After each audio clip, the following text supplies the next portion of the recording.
Okay guys, good morning mga boys. Nandito ako sa Naik, Kalugkog. So may sinilay po ako. Ito palang subdivision ng Kalugkog, Naik. Ayan. Nandito po ako sa Barangay Kalugkog. Ayan. So ito po yung mga nakatira po dito, Arrow location po, Arrow locate. So ibig sabihin po na yan po yung mga halos karamihan dito, yung mga nawalan ng tirahan. So dito po sila yung nilagay. Yan, ang dami po niyan. So napakaswerte po nila kasi may bahay na po sila. So ang binabayaran lang daw po nila dyan ay kuryente, tubig. Wala po silang binabayaran dyan. Ayan, balik na po ulit ako.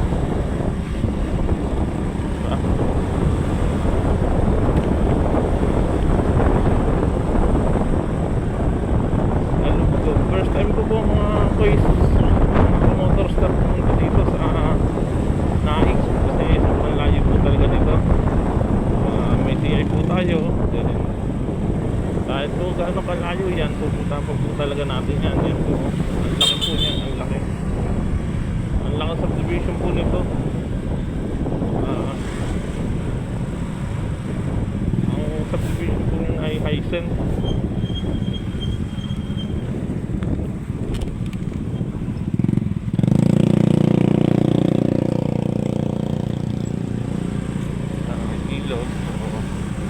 Sasakay sana tayo kaso syempre gaang sana tayo kahit palabasan lang. Babae yun, bawal namang baka sabihin naman kung lalaki yun pwede angkas natin.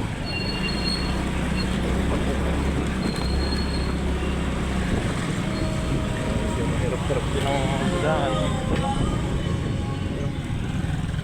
So yung mga taga subdivision talaga dyan Kalugkog, dito sa Kalugkog talagang kailangan nila ng motor kasi sobrang layo din naman kung maglalakad. Dito kung maglalakad naman sila medyo din. So malimlim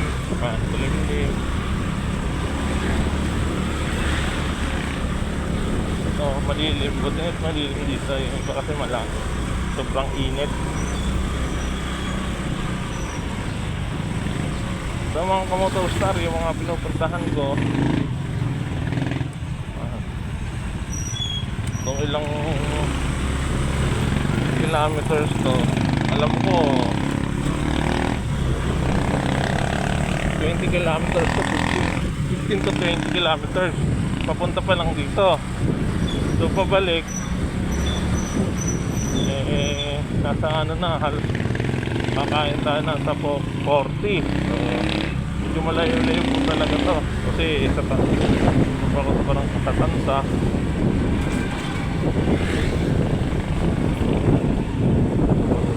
Sana yung siniyay naman natin para sa akin na-prove naman siya kasi magkakatingin sila magkakapatid, tapos yung nanay niya may sariling bahay doon din sa yung mga kapatid sa doon din sa pinunta natin inside subdivision Kalugkog, Barangay Kalugkog. So ayan, so ito pupunta doon ng Indang,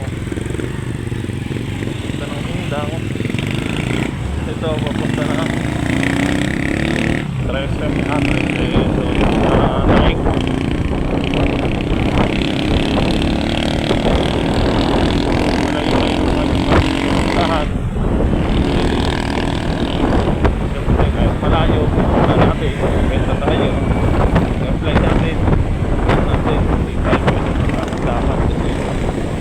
Mahirap na baka tayo mamimuhan. Yan, nais nila nga pala yung mga turingan sa ilaw.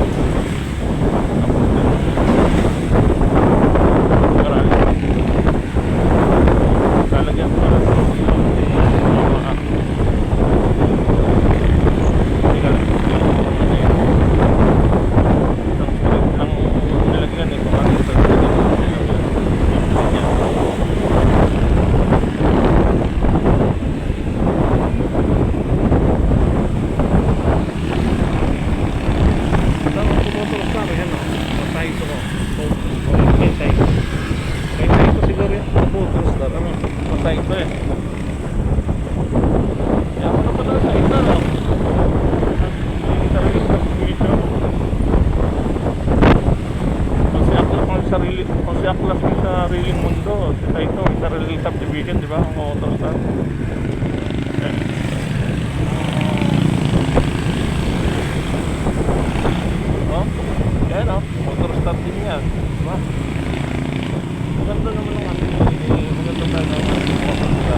tatayo ng mga building, pinalipat ng gobyerno, doon pa na sila.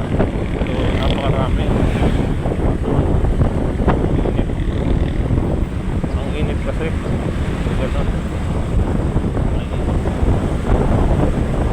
Pero ganda naman kasi even wala nga natirahan, diba? Kung pala sa sa sigurado, ano ko lang, negosyo ko lang, okay ka na doon. O, sa amin naman dito pag-a-applyan sa NAIC. Sa kung nalala yan, Maragondon, NAIC. Ayan, marami naman sa mga-applyan.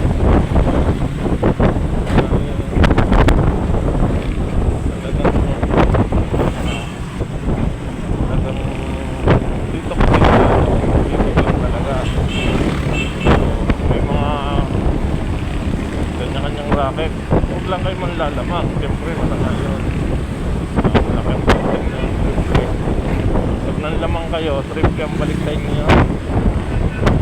Kaya sigurado sa inyo, karma. Kaya huwag kayong manlalamang. Kasi nang magutom kayo. Huwag kayong manlalamang sa kapwa nyo. Kaya gagawa ng masama. Kasi sa uli, magsisisiyan mo talaga. Dati nagsisilip lang na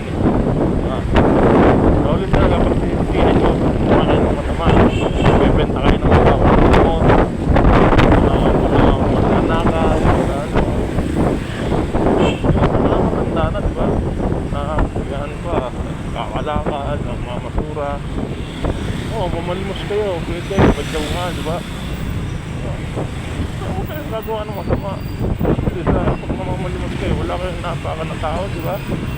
Wala kayong naargabyado. Wala kayong napupurisyo. So, hindi kayo lumalabog sa batas. Lumabog kayo sa batas. Habang buhay nyo ng pagsisiyan yan. Kasi, makukulong at makukulong kayo. Makukulong at makukulong kayo. Hindi man sa kaagad na mahuli kayo. Hindi magtatagal ng kasamaan. Sa pelikula nga, di ba? Sa pelikula nga mga motorstar. Sa pelikula nga oras lang nahuhuli na agad sumasaman, ba?